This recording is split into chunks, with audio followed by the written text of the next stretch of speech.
যে উপায়ে বাড়বে পুরুষের বীর্যের গুণগত মান।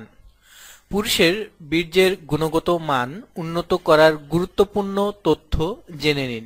সন্তান ধারণের জন্য মেয়েদের যতটা পরিশ্রম প্রয়োজন ঠিক ততটাই অধ্যবসায় প্রয়োজন পুরুষদেরও। দুজনের সঠিক মিলনবন্ধন হলে তবেই সন্তান সুখ পেতে পারেন কোনো দম্পতি। বিশেষজ্ঞদের মতে সন্তানহীনতার জন্য শুধু মেয়েদের দোষ দেওয়া উচিত নয়, এর জন্য সমান দায়ী পুরুষেরাও, কারণ তাদের মধ্যেই একজন মহিলা সন্তানের জন্ম দিতে সক্ষম হন। ফলে পুরুষদের ক্ষেত্রে যেটি সবচেয়ে গুরুত্বপূর্ণ তা হল নিজেদের স্পার্ম বা বীর্যের গুণমানকে অক্ষুণ্ণ রাখা। তাহলে সন্তানের জন্ম দেওয়ার ক্ষেত্রেই পুরুষেরা অনেকটা এগিয়ে থাকবে। কিন্তু অনেক সময় দেখা যায় জীবনযাত্রা হোক বা খাদ্যাভ্যাস সহ নানা কারণে স্পার্মের গুণমান তলানিতে এসে ঠেকে, এমনকি স্পার্ম কাউন্টও কমে যায়। যে উপায়ে বাড়বে পুরুষের বীর্যের গুণগত মান, কিভাবে বাড়াতে হবে তা জেনে নিন। ওজন মাপন।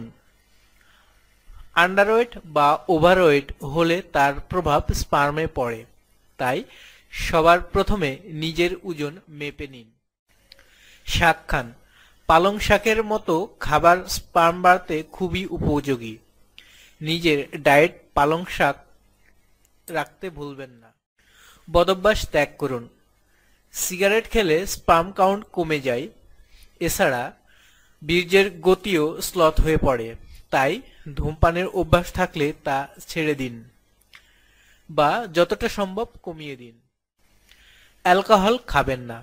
বাচ্চা নেওয়ার ইচ্ছা থাকলে অবশ্যই পুরুষদের অ্যালকোহল ছাড়তে হবে, কারণ এতে থাকা উপাদান বীর্যের উপাদানকে হ্রাস করে। স্ট্রেস কমান। ক্লান্তি ও উদ্বেগ অস্বাভাবিক স্পার্ম তৈরি করে, একই সঙ্গে তা স্পার্মের গুণমানকেও কমিয়ে দেয়। তাই সন্তানের পরিকল্পনা করার আগে উদ্বেগ ও দুশ্চিন্তা থেকে বেরিয়ে আসুন। ওষুধ দেখে খান।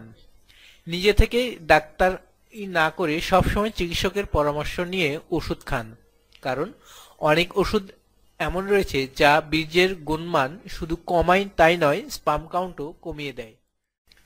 দূষণ থেকে বাঁচুন। বাতাসে মিশে থাকা নানা ক্ষতিকর টক্সিক রাসায়নিক নানা ধরনের স্বাস্থ্য সম্পর্কিত বিপদ ডেকে আনে, তাই দূষণের ফলে পুরুষদের বীর্যের গুণমান ভীষণভাবে ক্ষতিগ্রস্ত হয়। আরও নতুন নতুন ভিডিও পেতে আমাদের সাথেই থাকুন।